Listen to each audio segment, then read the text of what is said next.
Chris Hipkins.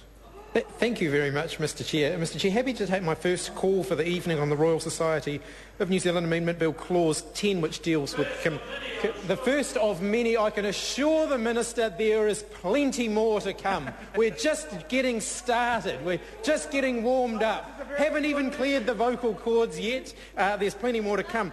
So Clause 10 deals with companions of the Royal Society, and the member in the chair, Grant Robertson, raised Margaret Austin as an example of a companion of the Royal Society.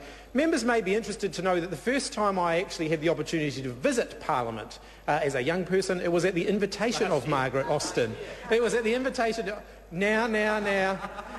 was at the invitation of Margaret Austin, who at that point had actually just left the Labour Party and was launching the education policies of the then United Party, the short-lived United Party. And so I had the opportunity. It was my first chance to have a look around Parliament. I quite liked the look of the place, so I came back. And so I think just I thought that was an interesting little aside, and the mention of Margaret Austin's name made me think of that. Interesting that the member in the chair referred to the initials CRSNZ and FRSNZ being letters that people can put beside their name. I would say that I think there's a bit of a problem with that. And it's a problem that we have with our honours system. And our honours system, separate to this as well, no one understands what half of the letters and initials and things that people have these days actually mean. And one of the arguments that the members opposite used for reintroducing the knighthood, in fact, was at least people knew what that meant. You know, people could understand a Sir or a Dane, but they can't necessarily understand all of these other letters that we now have. And that could actually be one of the reasons why many of the companions or fellows of the Royal Society now find that they actually have knighthoods or damehoods. And I wonder whether or not some other names that I haven't mentioned, admittedly, I came in after the dinner break, but whether the likes of Sir Paul Callaghan, whether he is he a companion or a fellow? He's a fellow. So Peter Gluckman, whether he would be a fellow as well.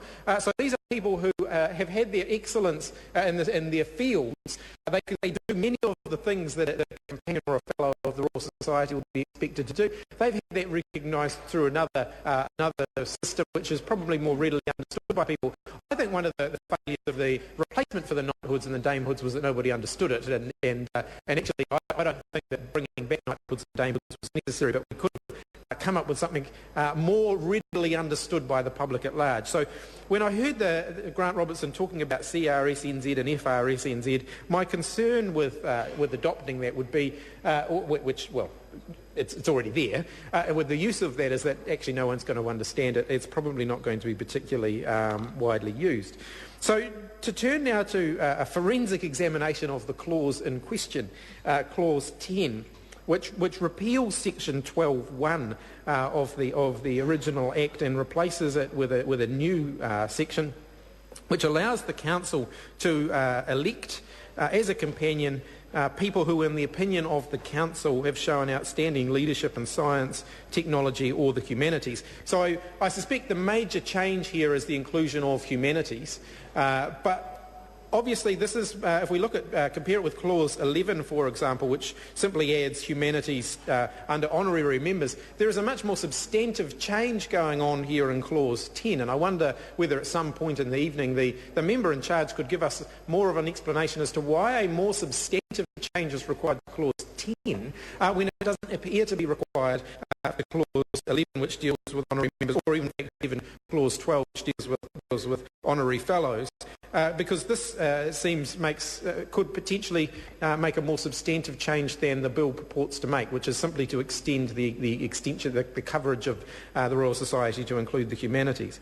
Subclause B adds the additional criteria for someone to be a companion, that they may have to have made eminent or sustained contributions to the promotion and advancement in New Zealand's of science, technology or the humanities. And I think this is actually a really, really important point. The words leadership and sustained contribution are vitally important. It's all very well for the Royal Society to promote the advancement of the sciences, the humanities, technology and so on, but actually the dissemination and adoption of that information information, the putting of that scientific and academic discovery into a practical use or a practical purpose is also vitally important. So one of the core roles of the companions, Mr Chair. Thank you very much, Mr Chair. So one of the important roles of the companions is actually to ensure that knowledge that is created is put to some good use. Now, that doesn't necessarily mean that a companion, and the member and the chair may clarify, I may be wrong, but my reading of this is that a companion doesn't necessarily need to be an academic expert in one of these fields, and in fact they can contribute in a leadership role, making a contribution in a leadership role by promoting the work that other people do. Because actually one of the things that I have discovered in popping in and out of academia from time to time in my short but distinguished career has been that a number of academics, not to put too fine a point on it, are entirely incapable of communicating the work that they do. So they have these magnificent minds, they have these excellent discoveries, but are unable to communicate them to the public at large. Well, I'm not necessarily labelling scientists in their own category on here. A number of academics across the fields, including in the humanities, seem to be unable to communicate the benefits of some of their academic advances, and therefore having some more common people involved in the promotion of these. I know, it's good. I'm doing well. It can actually be quite beneficial. So I think that that's one of the important distinctions. Is the companions category of membership does create an opportunity for other people to be recognised by the Royal Society for the contribution that they make, showing leadership in science, technology or the humanities, which may not necessarily be an academic one. It may well be in actually putting the results of academic inquiry into a more readily understandable form, or actually putting it to more practical use. So overall, to sum up my contribution to this part of the debate, I am very interested to hear from the member in charge at some point in the course of the evening why it is that this clause does appear to be more substantive than the other clauses in this block of clauses dealing with amendments, and I would like to be reassured that it doesn't go wider than the purported scope of the bill, which is simply to extend coverage to the humanities. And I guess the second point that I would make with regard to that is whether or not, in fact, we may want to consider the nomenclature used to describe some of these people, and whether or not there's a more readily identifiable and communicatable way that we can recognise people who are either fellows, companions, honorary members or honorary fellows of the Royal Society.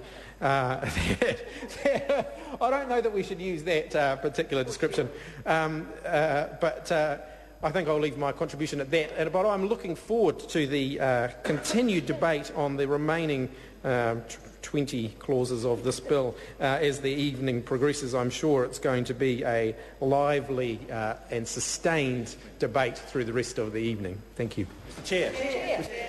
Jamie Lee Ross. I move that the